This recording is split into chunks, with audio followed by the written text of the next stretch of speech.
T'as pas besoin de plus de stratégie ou plus de méthodes, t'as besoin qu'on te dise la vérité. Lancer un business, c'est pas avoir une checklist magique à travers laquelle tu vas vraiment tout cocher et hop, tu vas y arriver. Non, ça marche pas comme ça. Ce qu'il te faut, c'est un switch mental. Et ça, personne ne t'en parle. Du coup, aujourd'hui, je vais te partager 5 points super importants que j'aurais vraiment aimé savoir à mes débuts dans l'entrepreneuriat. Et je te garantis que si tu les intègres, tu vas gagner du temps, de l'énergie et surtout, tu vas pouvoir enfin lancer ton projet. Bonjour à toi et bienvenue sur ma chaîne YouTube Inès Elgaz. Mon objectif, c'est de t'apporter un maximum de valeur pour que tu puisses améliorer ta personne, ton mindset, tes finances, tes projets, ton ambition, que tu améliores ta vie en général. Pourquoi? Parce que tout simplement, je sais ce que c'est que d'avoir des ambitions, je sais ce que c'est que d'en vouloir plus tout simplement pour sa vie. Ça fait 4 ans que j'entreprends et 1 an maintenant que j'accompagne des personnes à lancer leurs projets. Donc mon idée, c'est vraiment d'utiliser toute cette expérience que j'ai accumulée pour te la partager à travers YouTube. Alors n'hésite pas à t'abonner, je te partage une vidéo par semaine. T'as envie de lancer ton projet, mais t'as envie que tes proches te soutiennent. Ta famille, ou peut-être tes amis, ou ton copain, ta copine, peu importe. C'est triste, mais ça sera absolument pas le cas. Dans la majorité des cas, ton cercle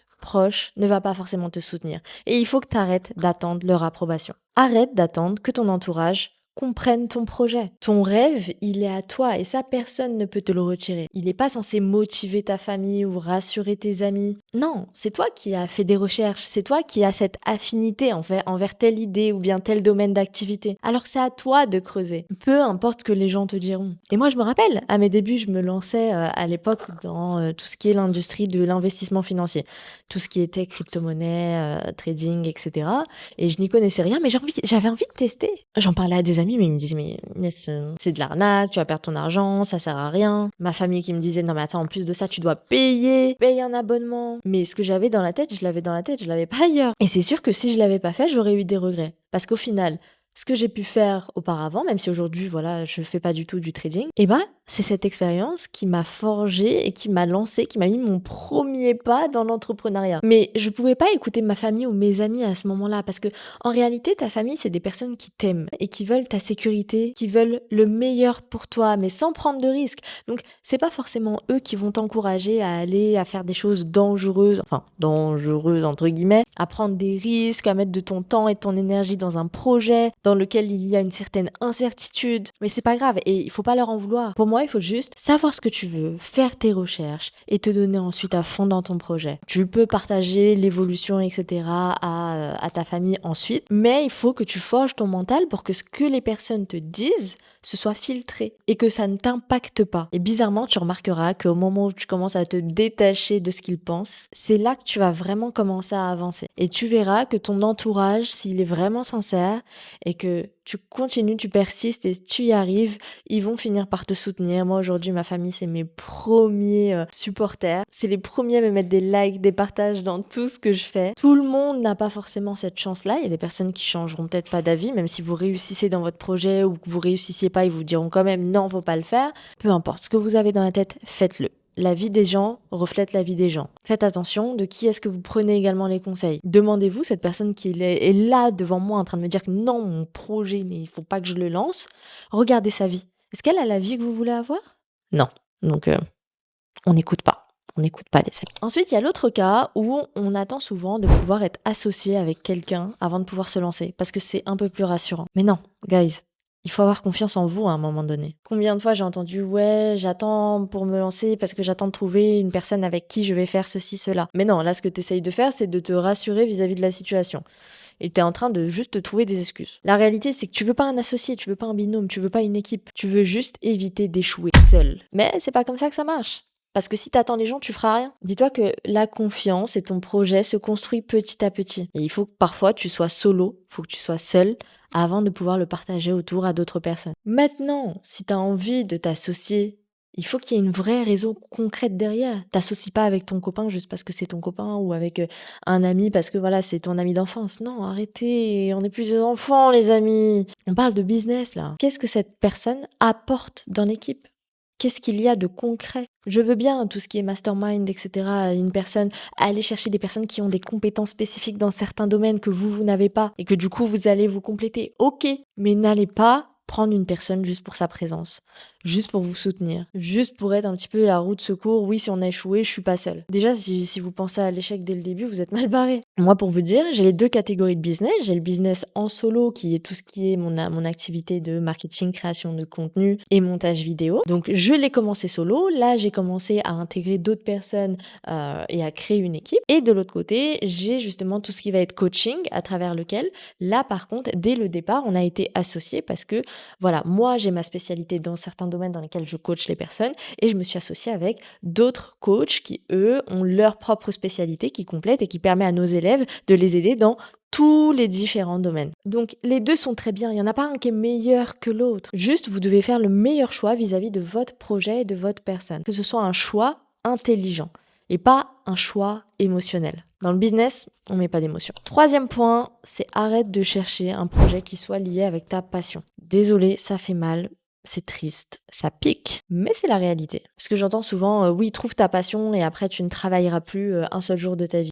Parce que justement, cette passion, ça va tellement te driver que voilà, le travail que tu vas faire, tu ne le ressentiras plus comme du travail. Je vois où vous voulez en venir, hein, mais non, la passion, c'est pas le point de départ. Tu peux pas attendre d'avoir quelque chose qui te fasse vraiment vibrer avant de te lancer. Non, lance-toi, explore, teste, et t'inquiète pas, tu vas finir par trouver quelque chose qui te passionne. Mais base-toi sur autre chose. Des points super importants, comme base-toi sur ton marché.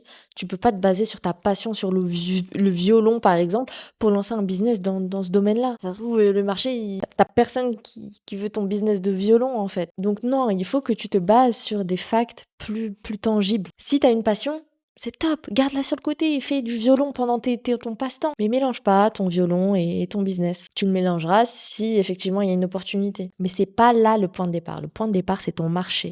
Qu'est-ce que tu leur proposes? Qu'est-ce que tu leur apportes? Un entrepreneur, c'est quelqu'un qui apporte de la valeur sur le marché. Quelle est ta valeur? J'essaye toujours de vous donner un petit exemple un petit peu personnel. Ma passion, enfin, j'aime énormément voyager.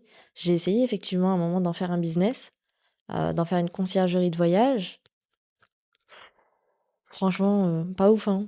Quand j'ai commencé à travailler dans ma passion, ça a commencé à m'énerver. À m'énerver, mais vraiment m'énerver littéralement, en fait. Parce que j'ai compris que j'aime voyager, mais travailler dans le domaine du voyage, en fait, c'était autre chose. Donc non, je garde le côté voyage de côté, j'entreprends dans un autre business, un endroit où je fais de l'argent, et j'utilise mon argent pour voyager pépère. Quatrième point, quand tu testes des choses et que ça échoue, c'est pas un échec, c'est un raccourci. Pourquoi je te dis ça? Parce qu'il y a des personnes qui sont là à regarder 40 vidéos sur YouTube sur comment faire ceci, comment lancer tel business, comment faire du e-commerce et compagnie, mais elles ont jamais agi.